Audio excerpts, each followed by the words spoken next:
Jurídica por la Universidad de Roma. Ha sido director de la maestría en Derecho Procesal de la Pontificia Universidad Católica del Perú. Es profesor principal de esa casa de estudios.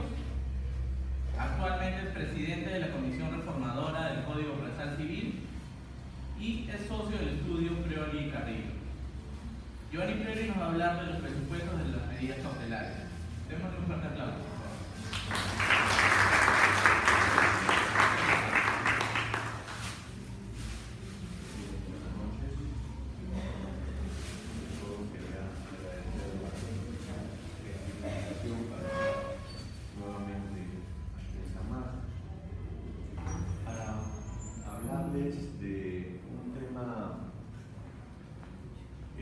Usamos, pero a veces poco reparamos, que es el de la tutela cautelar. Y dentro de la tutela cautelar, yo he elegido hablar de los presupuestos para poder otorgar las medidas cautelares. Antes, una breve introducción. Cuando se diseña el proceso entre un sistema jurídico, se hace para poder cumplir una exigencia constitucional, esto es el de la efectividad de la tutela.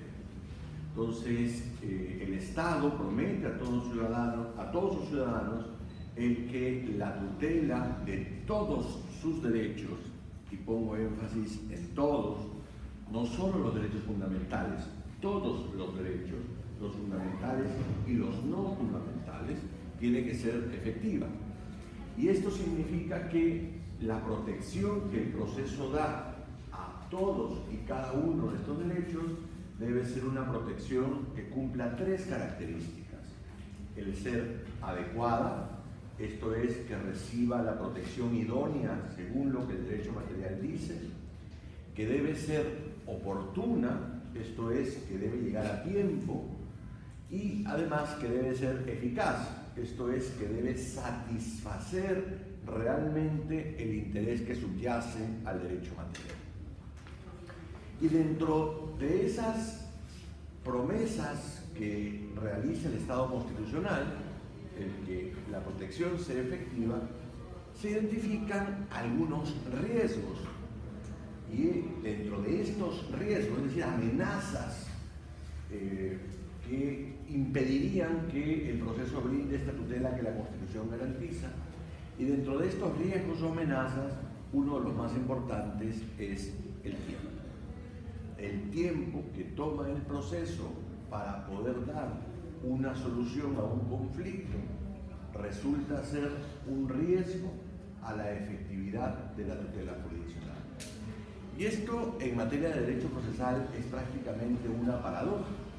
Es una paradoja porque el proceso, entre otras cosas, se define como un medio en el que las partes deben esgrimir razones, exponer defensas, para que el juez, convenciéndose de ellas o no, pueda expedir una decisión sobre el fondo. Eso quiere decir que para que se desplieguen todas y cada una de estas garantías se requiere tiempo. Sin tiempo no hay proceso. Una decisión inmediata, una decisión dictada en el mismo momento en el que se está pidiendo tutela, es la negación misma del proceso. El proceso supone el tiempo para que se puedan desplegar todas estas garantías. Bueno, entonces, ese tiempo que está en la naturaleza misma del proceso, en la esencia misma del proceso, en su propia definición, podría terminar convirtiéndose en un riesgo para la efectividad que el propio proceso promete. Y entonces se hace necesario diseñar mecanismos para evitar que eso ocurra. Hoy, en el estadio del desarrollo de la disciplina procesal, existen varios mecanismos, varias técnicas para hacerle frente a los riesgos que el tiempo genera en el proceso. Varios mecanismos, varias técnicas, ¿no? En otro momento, en otra conferencia, podríamos estudiar sistemáticamente estas técnicas. Pero una de esas técnicas, solo una de esas técnicas, quizá la más conocida, la más difundida, es la tutela cautelar. Es una técnica para poder hacer frente a los riesgos que el tiempo que transcurre, que se hace necesario para que despida una decisión final, genera en la efectividad de la tutela. Lo que pasa es que su vinculación a la efectividad de la tutela jurisdiccional es de tal magnitud que se le ha llegado a considerar autónomamente como un derecho fundamental en sí, que integraría parte de las garantías que la tutela jurisdiccional efectiva ofrece a todos los ciudadanos desde la Constitución. Muy bien. Siendo esto así, ¿qué cosa es entonces la tutela cautelar? ¿Y cuáles serían sus presupuestos? Si bien es verdad, como he dicho hace un momento, la tutela cautelar es una de las técnicas pensadas para hacerle frente a los riesgos generados por la demora del proceso, hay algo que genera su propia razón de ser. Cuando en este magnífico libro, Calamandrei, la introducción al estudio sistemático a las providencias cautelares, busca establecer cuál es la justificación de la existencia de la tutela cautelar y qué es lo que la identifica de las otras formas de tutela, Calamandrei dice que aquello que hace que la tutela cautelar sea distinta a las otras formas de tutela jurisdiccional es el peligro en la demora. Y este es el presupuesto esencial de la tutela cautelar. Calamandrei dice, esto es algo más que el solo presupuesto. Esto, en esencia, es la propia razón de ser de la tutela cautelar, el interés específico en obtener tutela cautelar.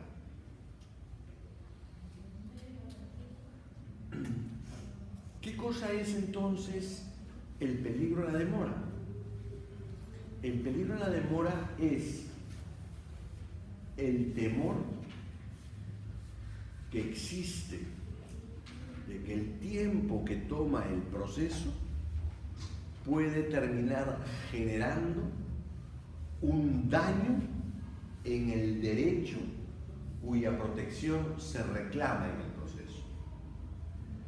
Y aquí hay varias cosas que decir sobre el peligro en la demora. Primero, lo que ya dije, esto es algo más que un presupuesto de la tutela cautelar. Esta es su razón de ser. ¿Esto qué quiere decir?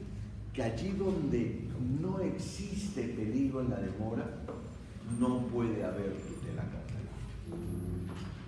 Puede haber otra necesidad de actuar sobre el derecho que no llegue a constituir el peligro de la demora.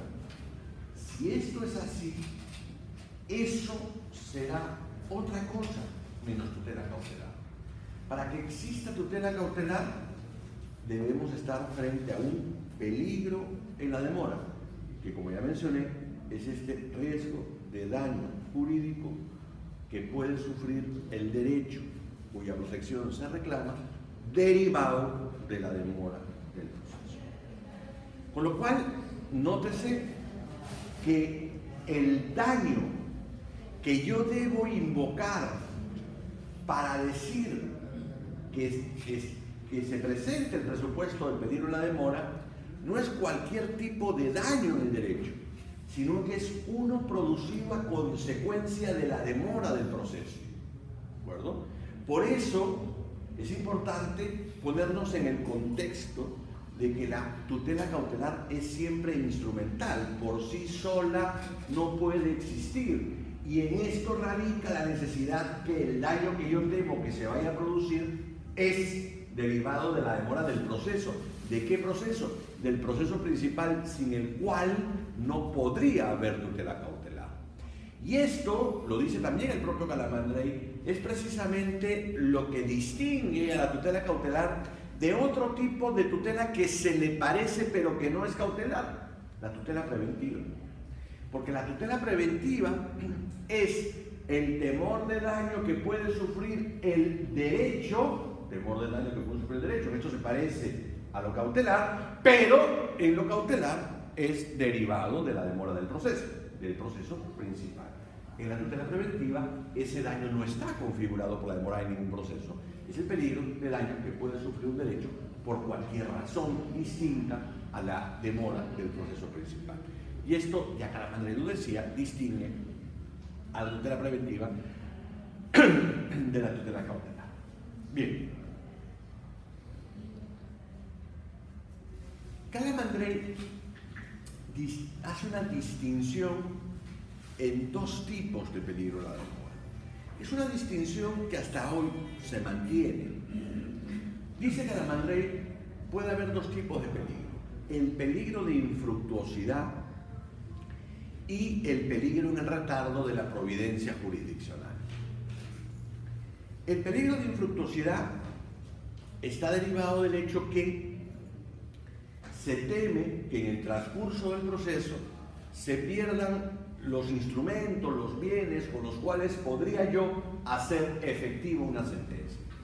Esto es, el peligro de infructuosidad está íntimamente vinculado a la idea de medida cautelar para futura ejecución forzada, donde lo que yo trato de hacer es hacer frente a este daño, hacer frente a este peligro, a este riesgo, que desaparezcan los bienes con los cuales yo en el futuro podría eventualmente ejecutar la sentencia. Como digo, el peligro de infructuosidad configura típicamente el peligro de las medidas cautelares para futura ejecución forzada. Y esto, en verdad, no fue en su momento una innovación que introdujo Calamandrei, porque desde siempre se había considerado que ese era uno de los riesgos a los cuales había que hacerle frente con la tutela cautelar. Donde en lo que sí constituyó en su momento un verdadero aporte a la doctrina del derecho procesal fue cuando Calamandrei dijo: no solo ese es el peligro en la demora, no solo la infructuosidad es el riesgo que hay que hacer frente, sino que hay situaciones distintas en las cuales no estaría yo ante el riesgo de que se pierdan los bienes con los cuales yo quiero ejecutar en el futuro, sino que la sola demora en la expedición de la sentencia genera un riesgo en la efectividad del derecho.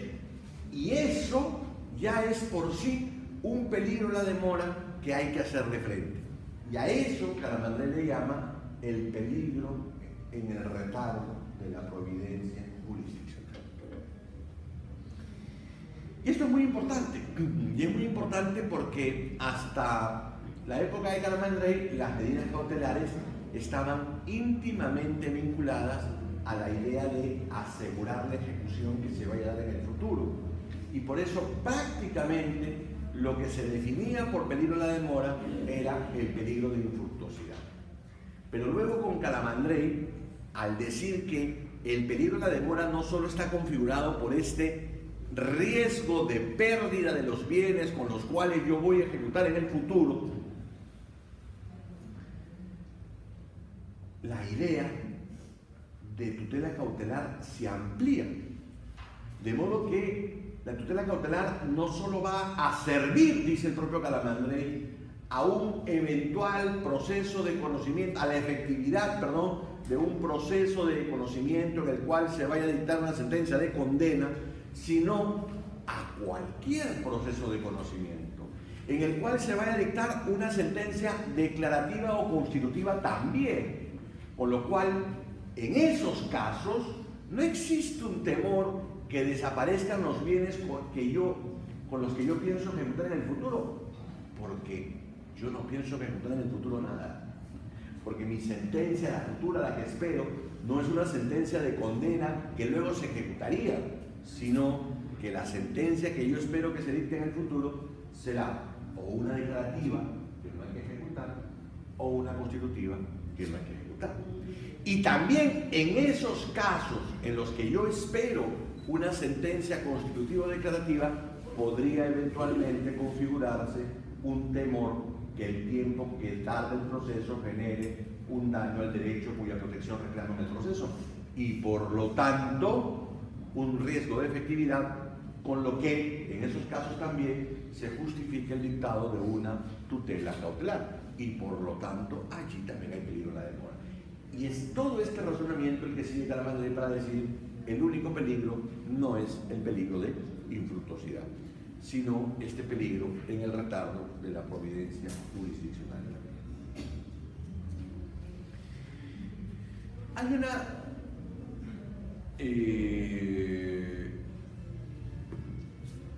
cosa que quizá convenga decir en este momento, y lo digo porque nosotros como peruanos tenemos un sistema particular de tutela cautelar que podría llevarnos a pensar que en todos los demás países el sistema es igual, y no es así.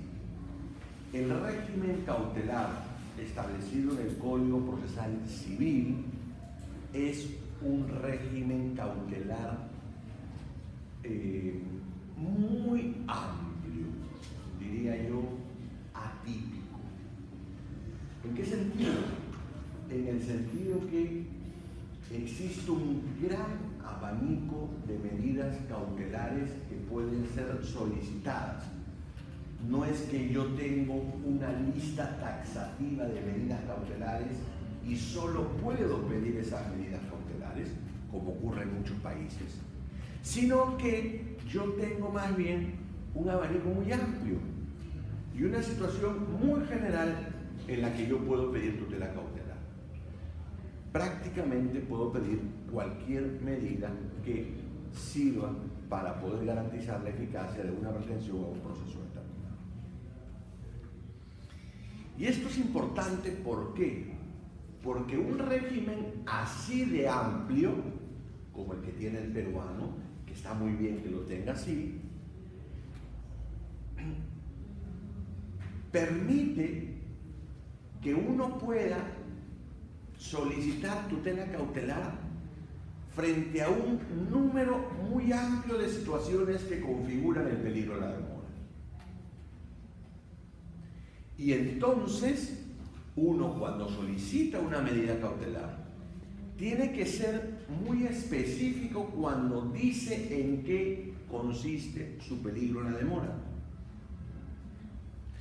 De modo que no vale decir, porque en mi caso la sola demora del proceso genera el riesgo de inefectividad, porque eso no es, esa es la definición general de peligro de la demora, pero de modo alguno significa la configuración de ese peligro de la demora en el caso concreto que justificaría que en el caso concreto el juez me dé cautela. Entonces, ojo, eso es muy importante, tanto si nos encontramos en la situación de abogados y por lo tanto en la que nos corresponde pedir una medida cautelar, o si nos encontramos en la posición del juez y nos corresponde más bien dictar una medida cautelar.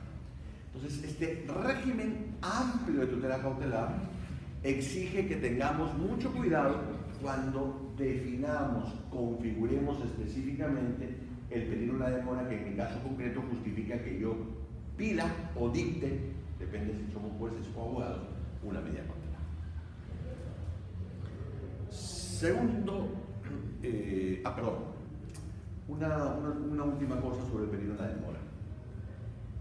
Es obvio que el peligro de la demora puede tener distinta intensidad en atención a la virtualidad de que se presente la situación que yo estoy considerando como generadora de ese posible daño a la efectividad. Entonces el peligro de la demora puede ser más o menos intenso, ¿de acuerdo? Más o menos intenso. Y en esa línea existe una discusión en la doctrina sobre dos características que se suelen establecer para la tutela cautelar. Una es la de el daño irreversible. Seguro hemos escuchado más de una vez cuando alguien habla de tutela cautelar o cuando los jueces niegan tutela cautelar, el que se diga que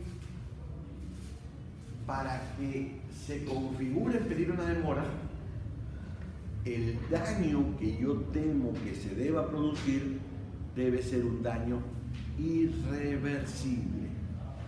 O, perdón, no irreversible, irreparable. Daño irreparable, perdón, daño irreparable. Y cuando nos preguntamos qué es eso del daño irreparable, un daño irreparable es un daño irresarcible. Y si es así, ¿qué cosa es lo irresarcible en el derecho? O un daño reparable es un daño donde, buscando yo tutela específica de esperar el tiempo que pase el proceso, no podría darse o conseguirse esa tutela específica.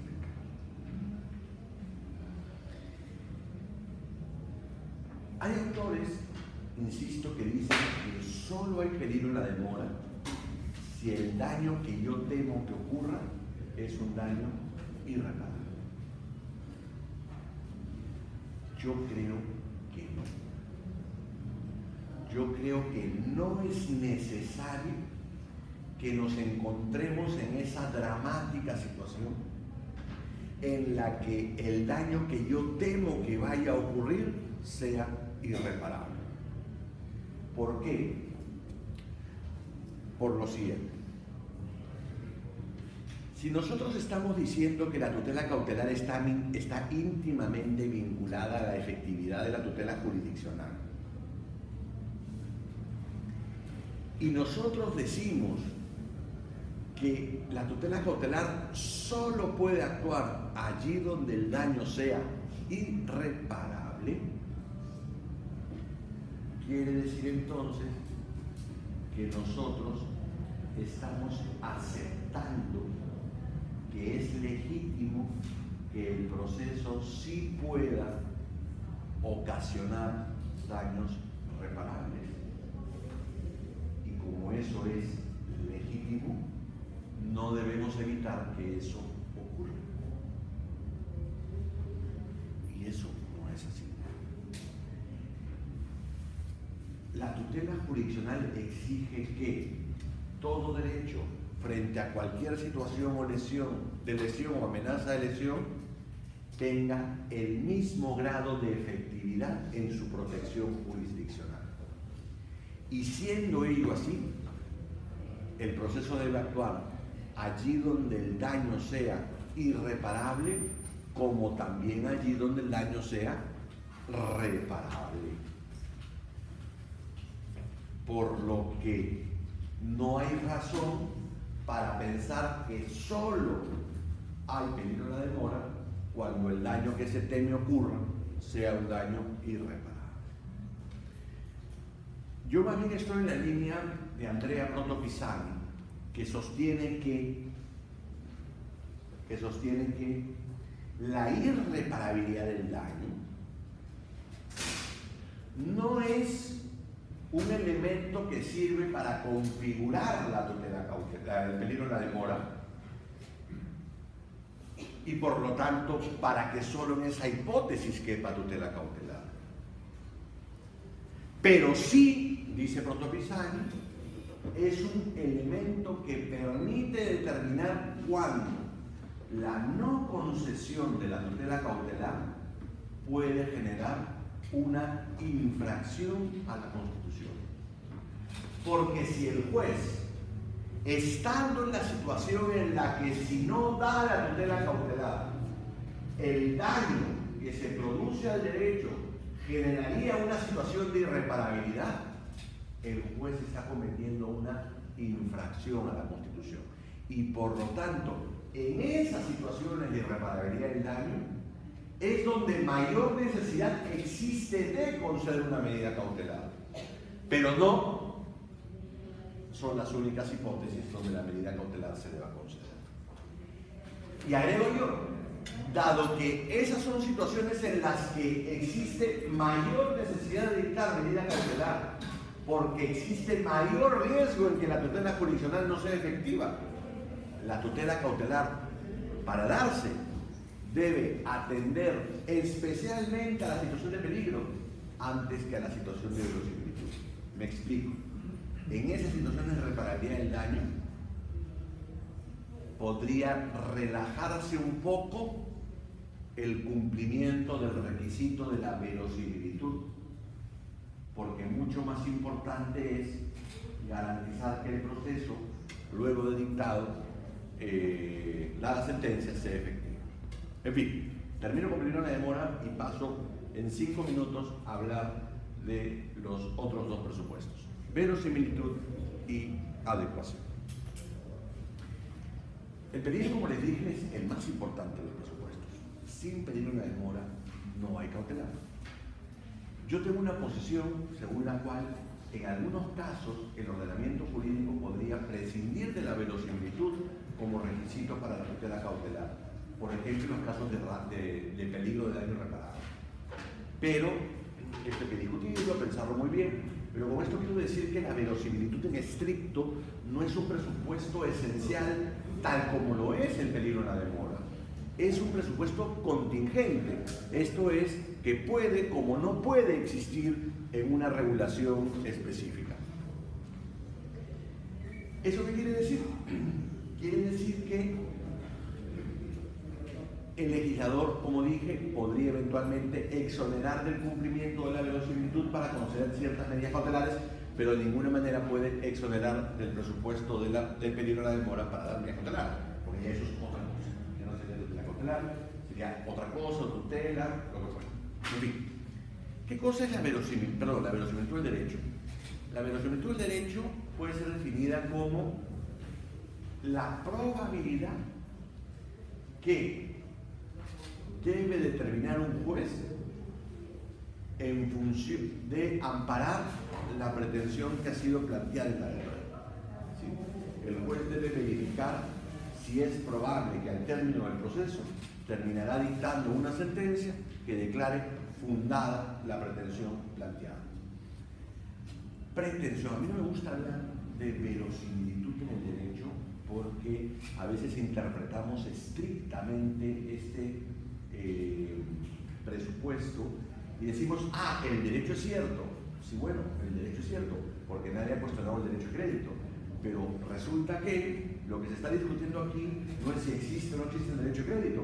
Lo que se está cuestionando aquí es si la pretensión de resolución del contrato a consecuencia de un derecho de crédito violado debe ser declarada fundada o no debe ser declarada fundada. Y para eso hay que ver algo más que la sola titularidad del derecho a crédito. Hay que ver si hubo incumplimiento, si el acreedor fue un acreedor infiel o fiel, si se dio el presupuesto de la resolución, si se resolvió adecuadamente, etcétera, etcétera, etcétera. Es decir, no podemos pensar que verosimilitud del derecho significa ver solo si el derecho es cierto o no, sino hay algo más que ver, y esto es si se cumplen todos los elementos de la pretensión para advertir que en el futuro la pretensión pueda ser declarada fundada. Si existe esa probabilidad, entonces habrá verosimilitud. Si no existe, no habrá verosimilitud. Y para eso hay que hacer un estudio superficial, se dice, es verdad, superficial en el sentido que hay que hacer un estudio corto, no hay mucho tiempo para pensarlo, pero eso no quiere decir que no hay que evaluar las pruebas y lo alegado. Ojo, hay que revisar rápidamente también las pruebas, no se trata de que solo se alegue, se revise la alegación. Mucho cuidado con eso. Termino con la adecuación.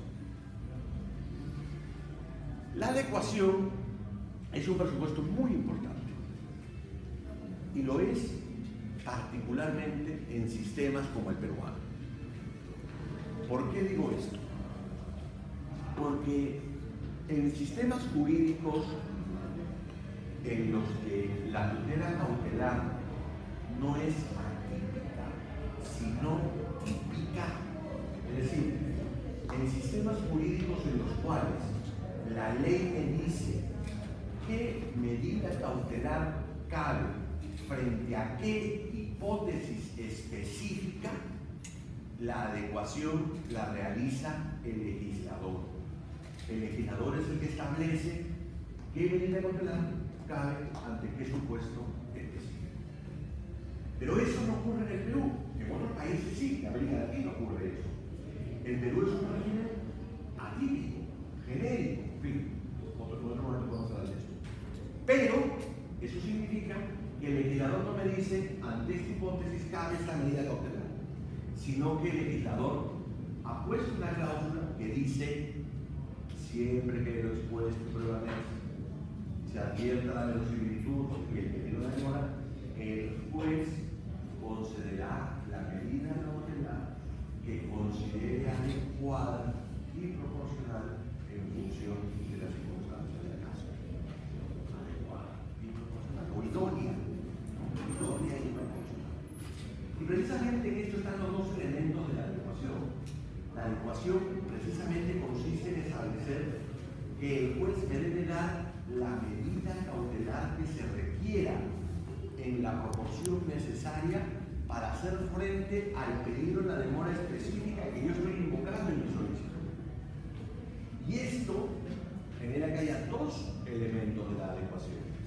La idoneidad, que es una exigencia cualitativa, es decir, que se dé aquella medida que por su contenido realmente sirva para hacer frente al peligro de la demora, y la proporcionalidad, esto es, que el grado de afectación que la medida cautelar genera sea de tal magnitud que no se termine afectando más allá de lo necesario al afectado con ella para poder conseguir la garantía de efectividad. Para poner un ejemplo muy sencillo, si el acreedor está reclamando una deuda de 200, yo no puedo dictar un embargo por 500, porque estoy generando una afectación absolutamente desproporcionada, más allá de lo necesario para poder garantizar la efectividad de la medida cautelar.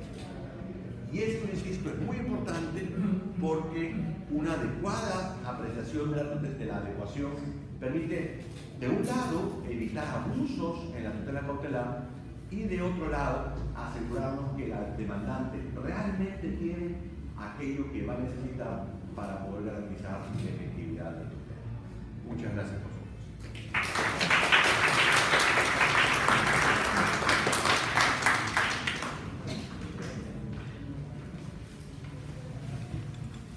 Agradecemos al profesor Giovanni Priori por la interesante ponencia que ha tenido el día de hoy. Y bueno, reciba, por favor, profesor, un obsequio de parte de Hidra.